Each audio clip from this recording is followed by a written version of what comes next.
अस्सलाम वालेकुम dear viewers, मैं हूं Waheed Wazir. Welcome to my YouTube channel. उम्मीद है आप सब खैरियत से होंगे। तो इस वीडियो में हम डिस्कस करने वाले हैं फैमिली चिनोपोडिएसी या इसको गोस फूड फैमिली भी कहा जाता है। तो इस वीडियो में हम इस फैमिली की इटाइमोलॉजी को भी लेंगे, क्लासिफिकेशन को भी, डिस्ट्रीब्यूशन को भी, वेजिटेटिव्स कैरेक्टर्स को भी जिसमें रूट, स्टेम और लीव्स आते हैं, फ्लोरल कैरेक्टर्स को भी जिसमें इनफ्लोरेसेंस, फ्लावर, फ्रूट और सीड आते हैं, फ्लोरल फार्मूला को भी लेंगे और साथ साथ इस फैमिली के जो इकोनॉमिक इंपॉर्टेंस है उसको भी डिस्कस करेंगे।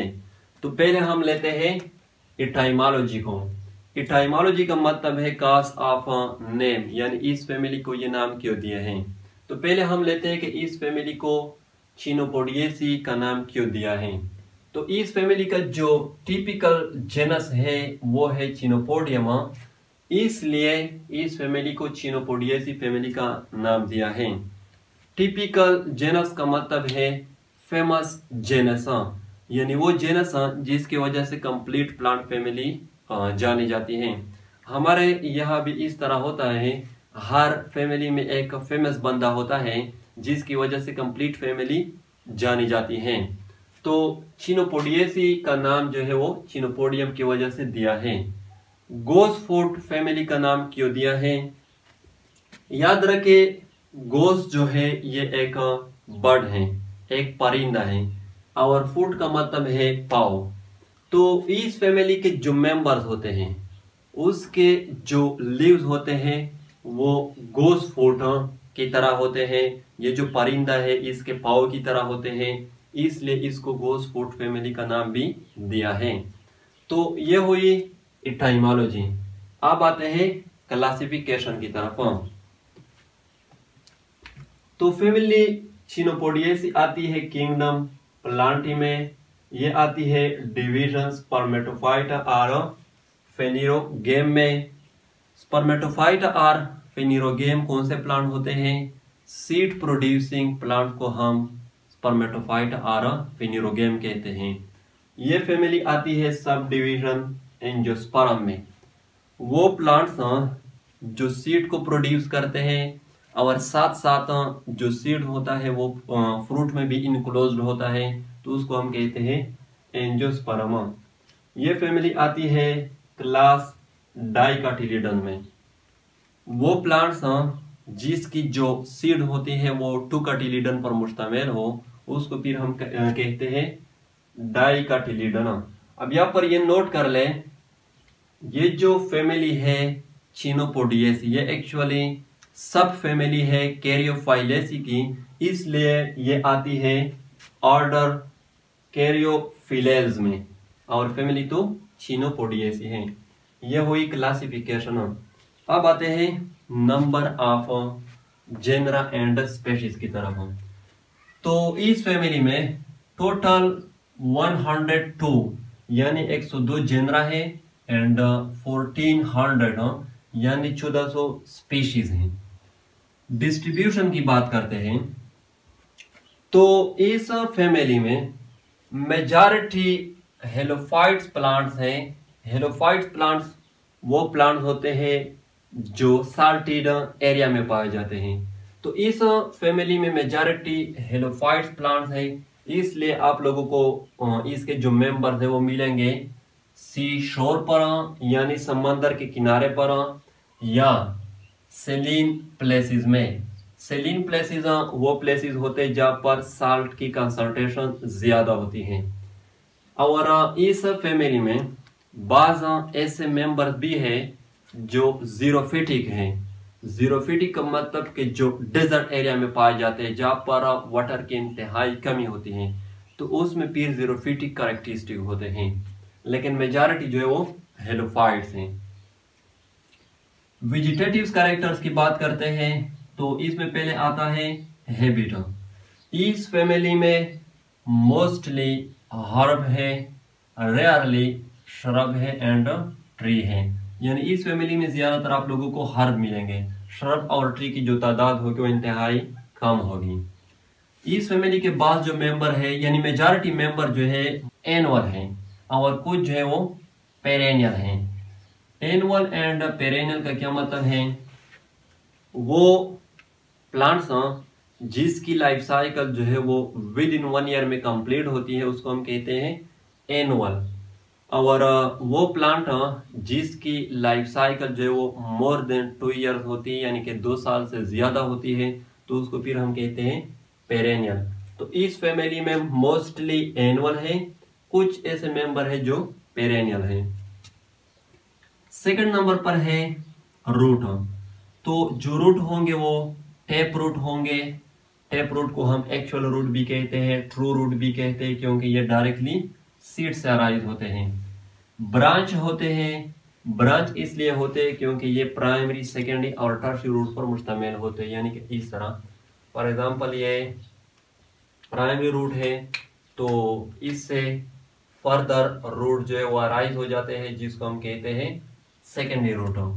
और सेकेंडरी रूट से फर्दर रूट जो है वो अराइज हो जाते हैं, जिसको हम कहते हैं टर्शियरी रूट। अब यहाँ पर ये नोट कर ले, इस फैमिली का एक मेंबर है जिसका नाम है बीटा वोल्गेरस। तो इसके जो रूट होते हैं वो स्वोलन होते हैं। स्वोलन इसलिए होते हैं क्योंकि ये क्या करती हैं, फूड मटेरियल को स्टोर करती हैं, और इसलिए इसको हम कहते हैं, यानी बीटा वोल्गेरस का जो रूट है उसको हम कहते हैं ट्यूबरस और रूट, क्योंकि ये स्वोलन होते हैं और फूड मटेरियल को स्टोर करते हैं। थर्ड नंबर पर है स्टेम। तो स्टेम जो होगा वो हर्बेशियस होगा, क्योंकि ऑलरेडी मैं बता चुका हूं कि इसमें मोस्टली हर्ब हैं। एरेक्ट होगा। एरेक्ट का मतलब है कि इस तरह स्टैंडिंग फॉर्म में होगा। ब्रांच होगा। ब्रांच का मतलब कि जो मेन स्टेम होगा वो मेनी लेटरल ब्रांच पर मुश्तमिल होगा। हेयरी होगा। हेयरी का मतलब कि जो स्टेम होगा उस पर स्मॉल हेयर मौजूद होंगे। ग्रीन होगा कलर में। देखो मोस्टली हर्ब है इस फैमिली में, और मेजॉरिटी जो हर्ब होते हैं उसकी जो स्टेम होती है वो ग्रीन होती है। लेकिन बास ऐसे भी मेंबर हैं इस फैमिली में जिसकी जो स्टेम होती है वो रेड होती है, और वो एक पिगमेंट की वजह से, जिसका नाम है बेटेलन। बेटेलन ये एक पिगमेंट है जो इस फैमिली के पास ऐसे मेंबर है जिसके स्टेम में प्रेजेंट होता है, जिसकी वजह से वो स्टेम रेड अपीयर होता है। और ये भी एक मेंबर है इस फैमिली का जिसका नाम है सालिकोर्निया, और सालिकोर्निया का जो स्टेम होता है वो जायंटेड होता है, जायंट्स पर मुश्तमिल होता है इस तरह।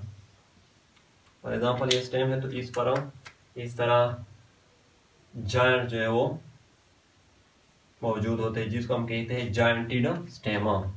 तो सालिकोर्निया जो है इसका जो स्टेम होता है वो जायंटेड होता है। फोर्थ नंबर पर है लीव्स। तो बास ऐसे मेंबर है जिसमें जो लीव्स होते हैं वो कोलिन लीव्स होते हैं, बाद में रमल लीव्स होते हैं। Colin leaves and Raimal leaves किस तरह होते हैं?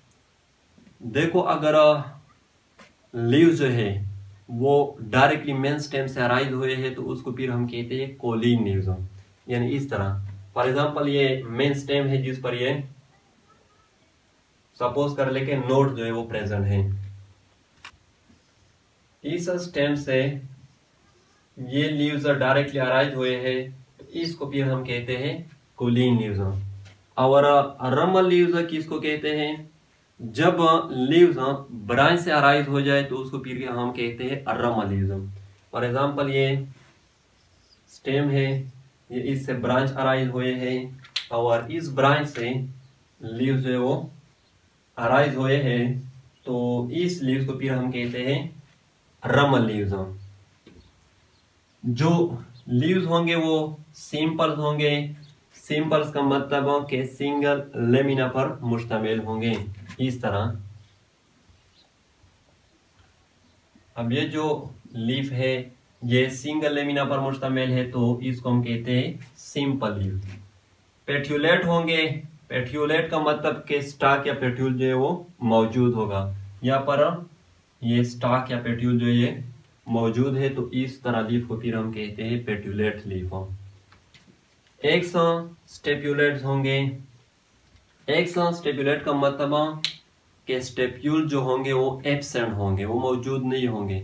स्टेप्यूल क्या होते हैं?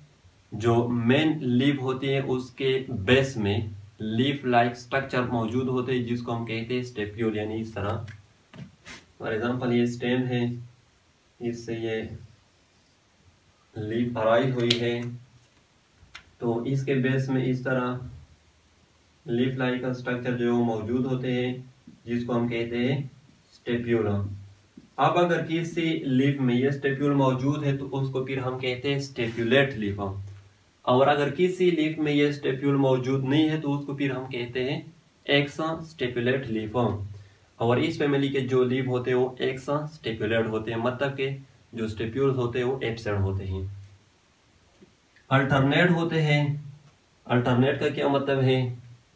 फॉर एग्जाम्पल ये एक स्टेम है जिस पर ये नोड जो है ये मौजूद है, तो इस नोड से राइट साइड पे लीफ अराइज हुई है, इस नोड से लेफ्ट साइड पे, इससे अगेन राइट, इससे अगेन लेफ्ट, नेक्स्ट जो होगा उससे अगेन राइट साइड पे।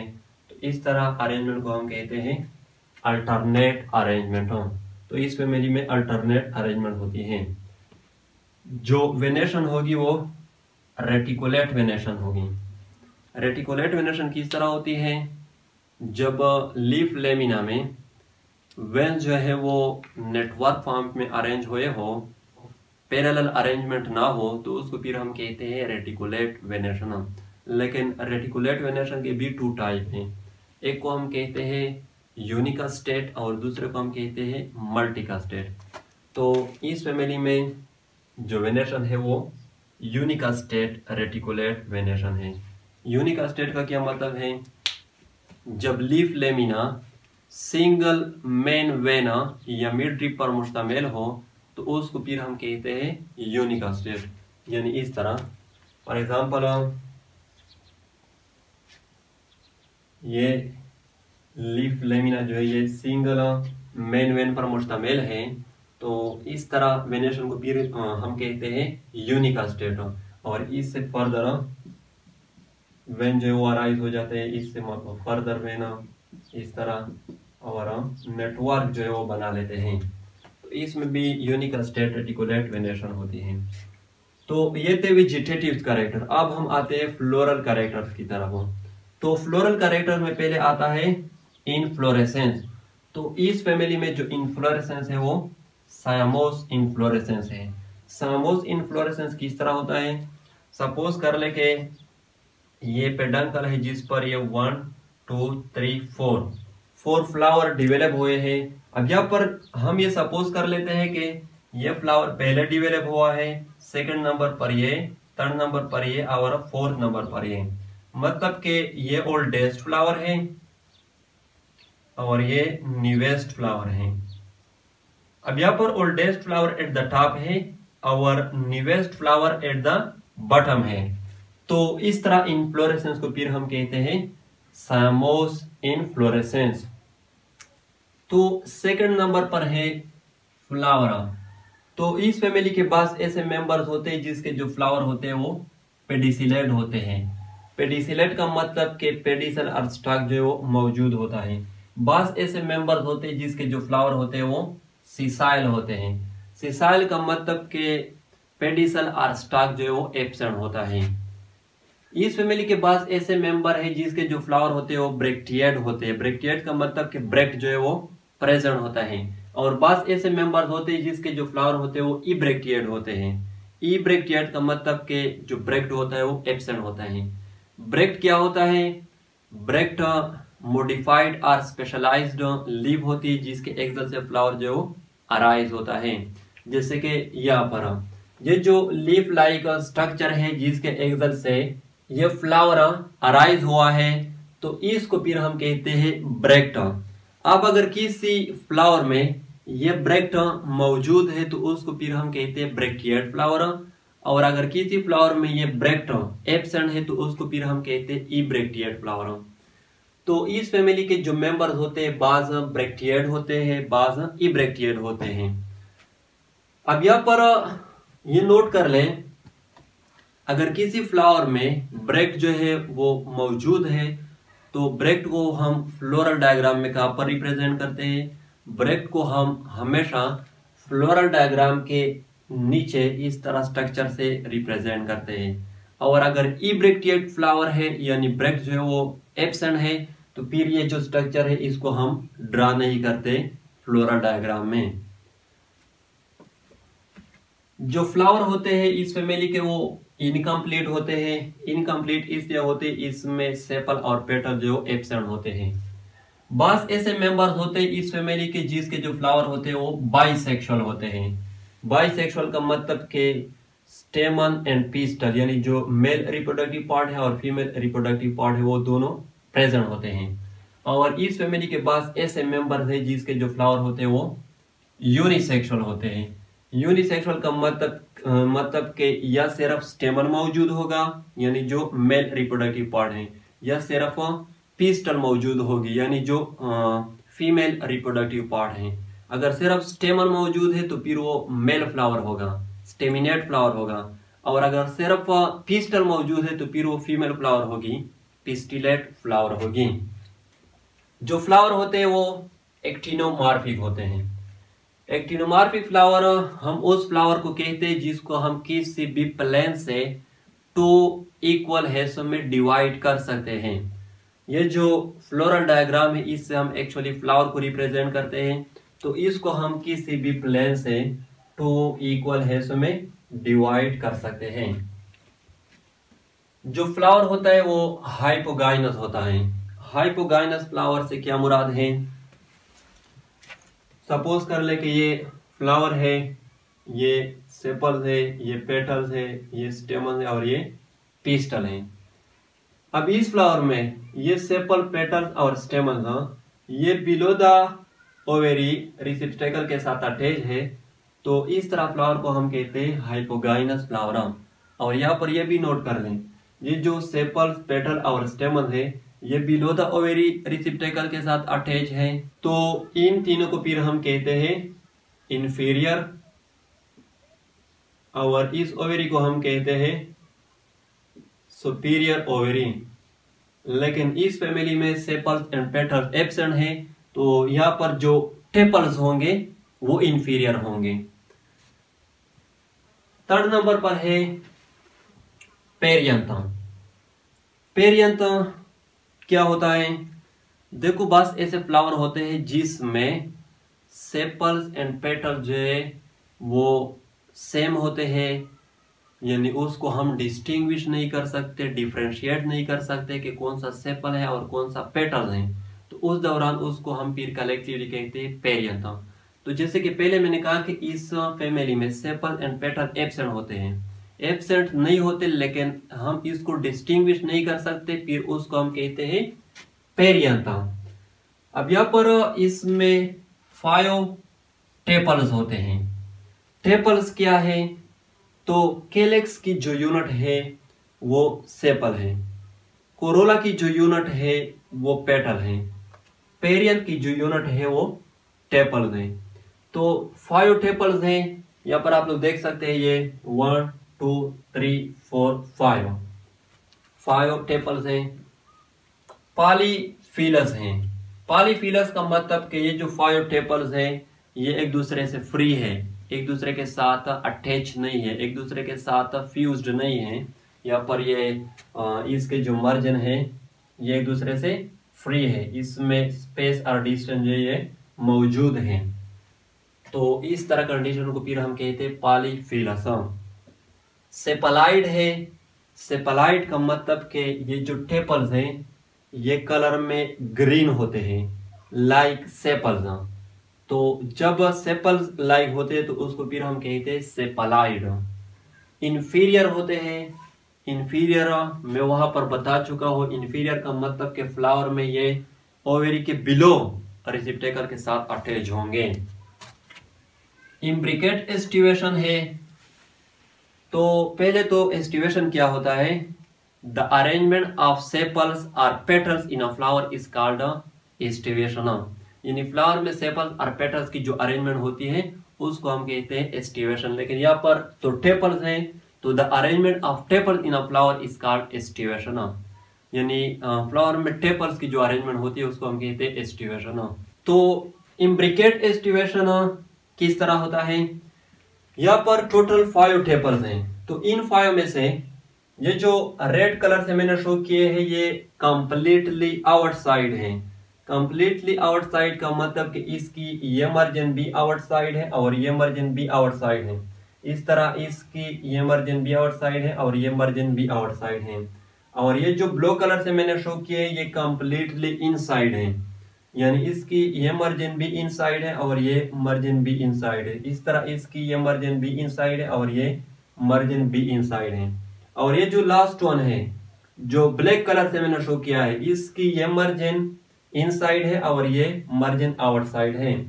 यानी यहाँ पर 2 टेपल्स कंप्लीटली आउटसाइड है और 2 टेपल्स कंप्लीटली इनसाइड है। और लास्ट वन जो है उसकी एक मार्जिन आउटसाइड है और एक मार्जिन इनसाइड है। तो इस तरह एस्टिवेशन को फिर हम कहते हैं इम्ब्रिकेट एस्टिवेशन। 4th नंबर पर है एंड्रोशियम। तो 5 स्टेमन्स होंगे यहाँ पर, ये 1 2 3 4 5 स्टेमन्स है। पॉलीएंड्रस होंगे। पॉलीएंड्रस का मतलब कि ये जो 5 स्टेमन्स है ये एक दूसरे के साथ अटैच नहीं होंगे, एक दूसरे से फ्री होंगे। यहाँ पर आप लोग देख सकते हैं एक दूसरे से फ्री हैं। एंटीफिलस होंगे। एंटीफिलस का मतलब कि ये जो 5 स्टेमन्स हैं ये टेपल के साथ अपोजिट होंगे। यानी ये 5 टेपल्स हैं और 5 स्टेमन्स हैं तो ये एक दूसरे के साथ अपोजिट होंगे। यहाँ पर आप लोग देख सकते हैं ये स्टेमन इस टेपल के साथ अपोजिट है, ये इसके साथ अपोजिट है, ये इसके साथ, इस तरह ये इसके साथ और ये इसके साथ। तो इस तरह कंडीशन को फिर हम कहते हैं एंटीफिलस कंडीशन। जो स्टेमन होंगे वो इंफीरियर होंगे। इंफीरियर में वहां पर बता चुका हूं। बेसिफिक्स्ड होंगे। बेसिफिक्स्ड का मतलब कि जो फिलामेंट होगा वो एंथर के बेस के साथ अटैच होगा। इस तरह फॉर एग्जांपल ये एंथर लोब है तो जो फिलामेंट होगा वो इस तरह एंथर के बेस के साथ अटैच होगा। तो इसको फिर हम कहते हैं बेसिफिक्स्ड। डाइथिशियस होंगे। डाइथिशियस का मतलब कि जो एंथर होंगे वो 2 लूप्स पर मुश्तमिल होंगे। जैसे कि यहाँ पर ये 1 2 लूप्स पर मुश्तमिल है। तो इस तरह एंथर को फिर हम कहते हैं डाइथिशियस एंथर। इंट्रोज होंगे। इंट्रोज का क्या मतलब है? देखो हर स्टेमन की फेस भी होती है और बैक भी होती है। फॉर एग्जांपल ये एंथर लोब है, इसके साथ यहाँ पर ये फिलामेंट अटैच है। फिलामेंट तो ये जो साइड है स्टेमन का जहाँ पर ये फिलामेंट अटैच है इसको हम कहते हैं बैक, और ये जो साइड है इसको हम कहते हैं फेस। अब अगर इस स्टेमन का ये जो फेस है ये टुवर्ड द सेंटर है फ्लावर में, तो इस स्टेमन को फिर हम कहते हैं इंट्रो स्टेमन। और अगर ये जो फेस है इस स्टेमन का ये फ्लावर में टुवर्ड द पेरिफेरी है, साइड की तरफ है, तो इस स्टेमन को फिर हम कहते हैं एक्सट्रोजम। तो यहाँ पर जो स्टेमन है वो इंट्रो स्टेमन है, मतलब कि स्टेमन की जो फेस है वो फ्लावर में सेंटर की तरफ है। 5th नंबर पर है गैनेशियम। तो जो ओवेरी होती है वो बाइकार्पेलरी होती है। बाइकार्पेलरी का मतलब कि 2 कार्पल पर मुश्तमिल होती है। यहाँ पर ये 1 2 कार्पल हैं। सीन कार्पस होती है। सीन कार्पस का मतलब कि जो कार्पल होते हैं वो एक दूसरे के साथ अटैच होते हैं, फ्यूज्ड होते हैं। यहाँ पर ये जो 2 कार्पल है ये एक दूसरे के साथ अटैच हैं, फ्यूज्ड हैं। जो ओवरी होती है वो यूनिलैक्युलर होती है। यूनिलैक्युलर का मतलब कि सिंगल चैम्बर, सिंगल लोक्यूल पर मुश्तमिल होती है। यहाँ पर ये जो ओवरी है ये सिंगल चैम्बर पर मुश्तमिल है। सुपीरियर होती है। सुपीरियर में वहां पर बता चुका हूं। जो स्टाइल होता है वो शॉर्ट होता है, मतलब कि उसकी जो लेंथ होती है वो कम होती है। जो स्टिग्मा होती है वो बाइफीड होती है, या जिसको हम बाइलोब्ड स्टिग्मा भी कहते हैं। बाइफीड स्टिग्मा का क्या मतलब है? वो स्टिग्मा जो 2 लूप्स पर मुश्तमिल हो उसको हम कहते हैं बाइफीड स्टिग्मा। यानी इस तरह, फॉर एग्जांपल ये ओवेरी है, ये स्टाइल है, तो यहाँ पर ये जो स्टिग्मा है वो इस तरह है, ये 2 लूप्स पर मुश्तमिल है। तो इस तरह स्टिग्मा को फिर हम कहते हैं बाइफीड स्टिग्मा या बाइलोब्ड स्टिग्मा। 6 नंबर पर है प्लेसेंटेशन। तो इस फैमिली में जो प्लेसेंटेशन होती है वो एक्साइल होती है, सॉरी बेसल होती हैं, बेसल प्लेसेंटेशन होती हैं। प्लेसेंटेशन किसको कहते हैं? The arrangement of ovules with in an ovary is called placentation. यानी ओवरी में ओव्यूल्स की जो अरेंजमेंट होती है उसको हम कहते हैं प्लेसेंटेशन। तो बेसल प्लेसेंटेशन किस तरह होती है? बेसल प्लेसेंटेशन में ओवरी के बेस में सिंगल ओव्यूल जो है वो प्रेजेंट होता है। यहाँ पर आप लोग देख सकते हैं, फॉर एग्जांपल ये ओवरी है, तो यहाँ पर इस ओवरी के बेस में ये सिंगल ओव्यूल जो है वो प्रेजेंट है। तो इस तरह प्लेसेंटेशन को हम कहते हैं बेसल प्लेसेंटेशन। 7th नंबर पर है फ्रूट। तो इस फैमिली में जो फ्रूट होते हैं वो नट होते हैं। नट जो है ये टाइप है ड्राई फ्रूट की जो सिंगल सीड पर मुश्तमिल होता है। 8th नंबर पर है सीड। तो इस फैमिली के पास ऐसे मेंबर होते हैं जिसके जो सीड होते हैं वो एल्बियोमिनस होते हैं, और बाज़ ऐसे मेंबर होते हैं जिसके जो सीड होते हैं वो एक्स एल्बियोमिनस होते हैं। एल्बियोमिनस का मतलब के एंडोस्पर्मिक होते हैं, और एक्स एल्बियोमिनस का मतलब के नॉन एंडोस्पर्मिक होते हैं। मतलब बास ऐसे मेंबर है जिसके जो सीड होते हैं वो एंडोस्पर्मिक होते हैं और बास के नॉन एंडोस्पर्मिक होते हैं। फ्लोरल फार्मूला की बात करते हैं, तो इस साइन से हम रिप्रेजेंट करते हैं कि फ्लावर जो है वो एक्टिनोमार्फिक है, और एक्टिनोमार्फिक फ्लावर में पहले यहाँ पर बता चुका हूं। इस साइन से हम मेल को रिप्रेजेंट करते हैं और इससे हम फीमेल से, और इस कंप्लीट साइन से हम रिप्रेजेंट करते हैं कि फ्लावर जो है वो बाइसेक्सुअल हैं। बाइसेक्सुअल मैं बता चुका हूं, लेकिन मैंने पहले भी कहा था कि बास ऐसे इस फैमिली के जिसमें फ्लावर जो यूनिसेक्सुअल होता है। अब अगर यूनिसेक्सुअल फ्लावर है तो यहाँ पर भी 2 कंडीशन है। अगर मेल फ्लावर है तो फिर उसको हम सिर्फ इस साइन से रिप्रेजेंट करेंगे, और अगर फीमेल फ्लावर है तो फिर उसको हम इस साइन से रिप्रेजेंट करेंगे। पी का मतलब है पेरियंथ, और 5 का मतलब है कि ट्रिपल जो 5 है, जो ऑलरेडी मैं बता चुका हूं। ए का मतलब है एंडोशियम यानी स्टेमन, और 5 का मतलब के स्टेमन की जो तादाद है वो 5 है। जी का मतलब है गाइनेशियम यानी कार्पलम, और 2 का मतलब है कि जो ओवरी है वो बाई कार्पेलरी है यानी 2 कार्पल पर मुश्तमिल है। और यहाँ पर ब्रैकेट मैंने ड्रा किया है, तो इससे हम रिप्रेजेंट करते हैं कि जो कार्पल है वो क्या है, सीन कार्पस है, यानी एक दूसरे के साथ अटैच हैं, यूनाइटेड हैं। इस लाइन से, ये जो लाइन मैंने ड्रा की है बिलो द जी, इससे हम रिप्रेजेंट करते हैं कि जो ओवरी है वो सुपेरियर है, और सुपेरियर ओवरी में ऑलरेडी बता चुका हूं। तो ये थी फैमिली चिनोपोडिएसी। नेक्स्ट लेक्चर में इंशाल्लाह मैं इसके इकोनॉमिक इंपॉर्टेंट डिस्कस करूंगा। अगर वीडियो अच्छी लगी हो तो लाइक भी करें, कमेंट भी करें। अगर अभी तक चैनल को सब्सक्राइब नहीं किया है तो चैनल को भी सब्सक्राइब करें। थैंक यू एंड खुदा हाफिज।